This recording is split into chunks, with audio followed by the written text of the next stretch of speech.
r/ask Reddit what are some awful things from the 80s, 90s, and 2000s everyone seems to not talk about. Also make sure to like and subscribe if you enjoy. If you lost someone Yoko's phone number as a kid, good luck reconnecting with them. So many classmates moved and I never heard from them again, until Facebook came along. Gosh. Yeah, that's the reason Facebook and social media in general became so big. It started for a good reason, but now it destroys society. Call me after 7 p.m. when I have free minutes and I'll tell you. I remember looking at my phone, waiting for the time to say 7 so I could call the cute girl. Then, when it turned 7, I'd wait an agonizing 10 more minutes so I didn't look desperate. That awkward 60 seconds when you're waiting for your friend to come to the phone and you have to make polite conversation with their parent who answered the phone. And nowadays you can know people for years without knowing their family. 250/minute long distance phone calls. And since we are including the 2000s, remember when it was common to pay per text message? My parents lost their minds when my sister sent 1,000 texts in a month. All the teen girls I knew who went to tanning beds regularly, starting age 14 or so. Glad to see that fall out of style.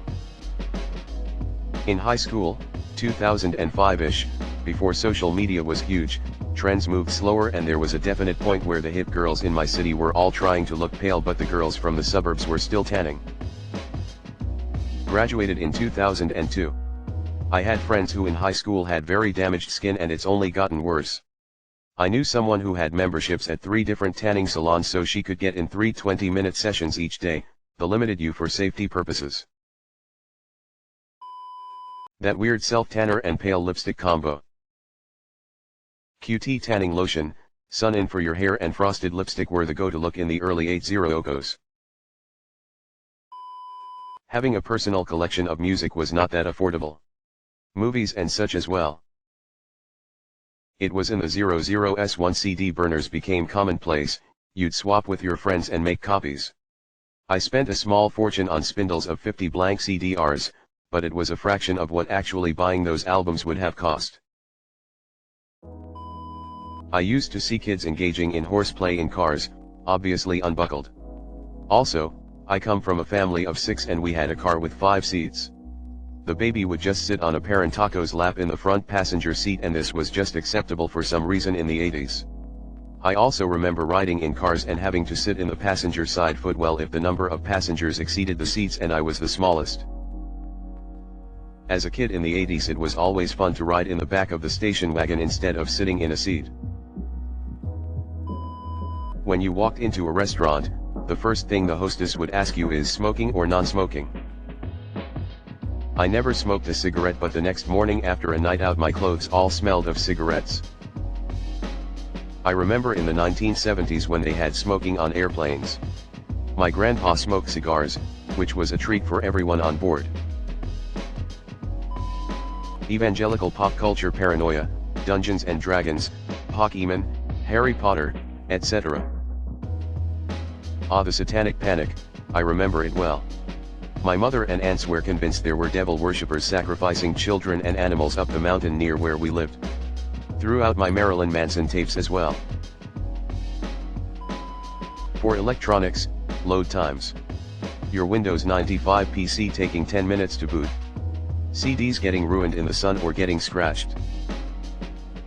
There was a time when I thought the longer it took to load, the cooler my computer was. Think of all the startup commands it can do. Times Square was a dangerous place.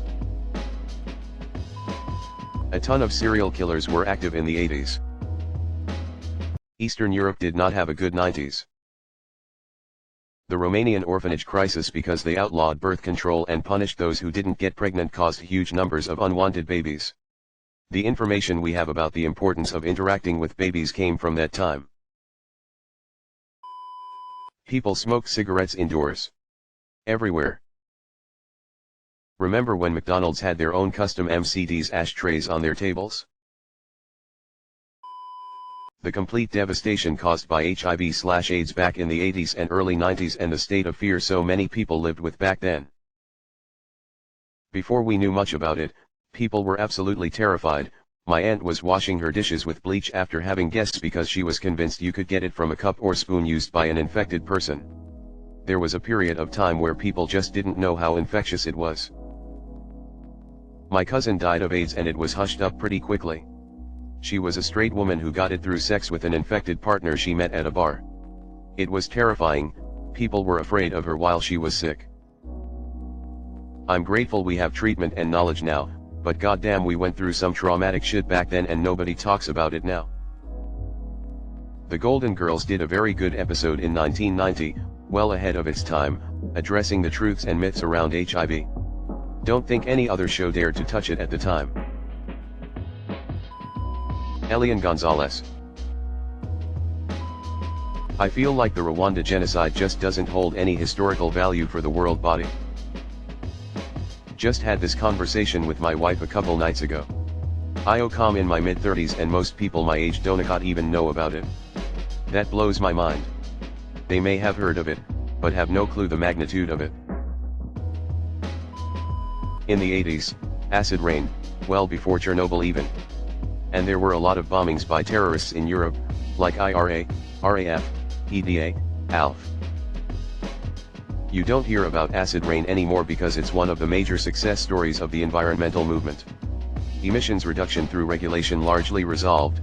https://www.bbc.com/future/article/20190823-can-lessons-help-stop-climate-change. The issue years ago, at least in the Western world. In history, the First and Second Congo Wars, sometimes called Octafrica's Great Werocle or Octafrican World Werocle, it involved several Central African nations, 9 nations and 25 armed factions for the Second War, killed people by the hundreds of thousands, and aside from the Rwandan genocide that kicked it off, got almost no press at the time or after outside of Africa. For a kicker, spin-off conflicts are still ongoing. The Liberian Civil War was wild too. There was an actual general called General Butt Naked, https://en.m.wikipedia.org/wiki/general_butt_naked. Being so ignored and unsupervised at a young age led to some very stupid decisions about sex, drugs, and alcohol that a lot of people didn't make it through, but there was almost zero social media to document it. The social media part is something I've thought about a lot. My dad died in 2009 and I was 10 when he died. In my family at least, social media wasn't really a thing yet and none of us had fancy camera phones yet either. So, I have only a small handful of pictures of him. I can't go back on his Facebook page and scroll through photos of him and his status updates. I can't Google him and get any results. It's like he never existed according to the internet. Just a thought/ramble, sorry. As an 80s kid I'm convinced that most parents in my life, mine and my friend Soko, were massive alcoholics. Drinking and driving, as well as ignoring your kids nearly 100% of the time and expecting them to fend for themselves while they got loaded pretty much every night was a lot more normalized then than it is today. Absolutely. We didn't know it in the mid-90s, but many of my friends had home lives exactly like that and often faced a lot of abuse. My home was the hangout place, food always available, anyone could come and go, could stay if they wanted. Now as adults all of my peers tells my mom that our house was their safe space. Blows my mom's mind because she thought we were the most fucked up family in the neighborhood. Turns out the scale for fucked up is much bigger than she realized. Ballpoint line thin eyebrows. Boy bands. Having to plan to watch TV shows you like. Smoking was everywhere. Cars without AC. Having to listen to the radio in the car. School research before the internet. This did come back up recently, but poor Britney Spears. She's probably not even the only one who was in a situation like that, but she got the most attention. I remember when the media was just obsessed with her virginity. And not just tabloids, but regular mainstream media. DARE. People stopped talking about once it became clear that DARE graduates were more likely to do drugs. Crack. Crack got replaced by meth. SC. The Bhopal disaster that occurred in December 1984 has been called the worst industrial disaster of all time, where 500,000 people were exposed to the chemical methyl isocyanate in Bhopal, India. Estimates of the dead caused by the accident range from 3,700, 16,000. The American owner of the plant, Union Carbide Corporation, was blamed largely for it, but because they had formed a subsidiary in India were able to avoid a lot of the litigation in the US. The main reasons for the chemical release have been attributed to poorly managed safety measures, which were either malfunctioning or not working, and weren't repaired in order to cut costs. That so many of the songs played backwards supposedly had satanic messages. And band names were meant things other than they were, like AC/DC meaning Antichrist, Devil's Child. And KISS meant Knights in Satan's Service. I don't hear people talk about the domestic terrorists, Terry Nichols and Timothy McVeigh, much. With all the mass shootings in the news, it goes like we get a new domestic terrorist every week. The capacitor plague that affected many electronics from 1999 to 2007. That's fascinating. My dad managed a US-based capacitor factory that my grandpa helped found, and he lost his job in 02, pushing my life in a difficult direction. He's a nurse now. Phone sex ads all over late-night TV. How terrible it was to go somewhere new for the first time without GPS. Having to print out MapQuest directions. Writing them out by hand if the printer was out of ink. If a road was closed, you had to hope you could figure it out.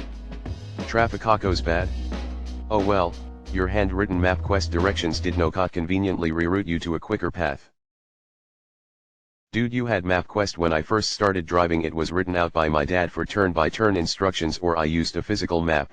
PCS were not a big thing yet outside of like the Commodore 64. No hopping on the internet to print up directions. Getting bullied and even physically attacked at school for being nerdy or into nerdy things. Idaho's still amazing to me that being nerdy is now cool. Rampant greed and toxicity in the 80s. I grew up poor, but so help you God if you didn't have the right brands on. Kids are cruel as fuck. This kind of thing is sometimes cited now as an argument in favor of school uniforms. I was picked on for this, and yes, it was bad. This was especially true in the 1990s and early 2000s. Society sexualized teenage girls to a wildly uncomfortable degree. Like for years all of the cover models on magazines were no older than 15. The fashion for teenage girls was a thong showing above your low-rise jeans. Adults openly talked about Britney Spears and the Olsen twins reaching legal age. I was regularly approached by grown men on the street at 14 if I wore a dress. I heard that the best way to check if a girl is old enough to have sex is to see if she has pubic hair from multiple adult men around me from before I was like 8 years old. These adult men were even in charge of watching children or family members. Oh, and society also believed children couldn't get PTSD or be traumatized because of their resilience. Don't even get me started on the child morality panics, like the 1990s in particular were a dark, messed up decade. I remember the websites with countdowns for when these girls turned 18. I also remember regularly being called jailbait by older men. CFCs. I remember people losing their goddamn minds that hairspray was going to have to change formula. Started hoarding cans like my silent generation grandpa hoard DDT. And stick deodorant became the norm. Weirded me out moving to the UK where aerosol deodorant is the norm. I get flashbacks of one of my teachers calling them sprayers of poison. In the 80s we were inundated with Cold War/nuclear annihilation. As a kid that really fucked us up. I remember my parents not letting me watch The Day After, that corny TV movie about the US getting nuked. They totally fell for the don't let your kids see this on the news, even though I was allowed to watch whatever I wanted on HBO and Showtime. I was so frustrated. Asked my parents about it the next day. It was dumb, you could have handled it. Girls Gone Wild and the way it was advertised on mainstream TV channels. 0% chance that shit would fly today. In college I watched one of those videos with a few people including this girl from Panama City, Florida, where a lot of the filming was done. She recognized a friend's little sister showing her tits and confirmed that she was definitely not yet 18. It's no wonder the producers of that shit all ended up in jail. The it girl and size zero culture in the 2000s. Heroin chic, https://en.wikipedia.org/wiki/heroin_chic, was a thing in the 1990s. I was born in the 90s and grew up in NYC. I feel like there was a lot of casual unkindness. It was weirdly natural to just ignore someone in need. As a teenager, I ran away from home without my shoes because of my abusive mom finding out I had a boyfriend. I begged people for help and ran all the way to a subway station where my mom tracked me down and dragged me home. No one helped me or asked me if I needed help. This is just one example of the don't get involved behavior I experienced.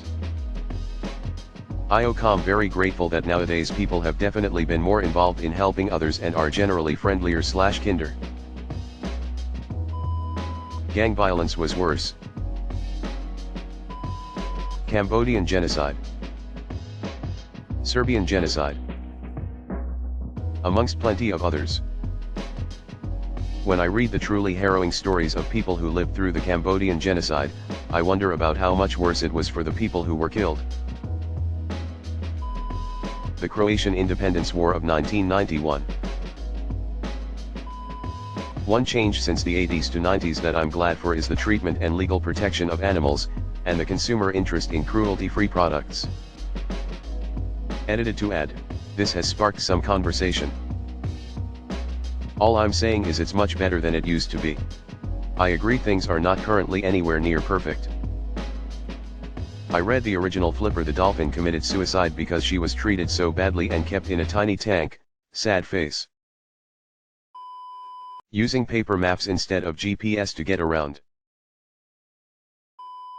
Sexualization of minors in advertising.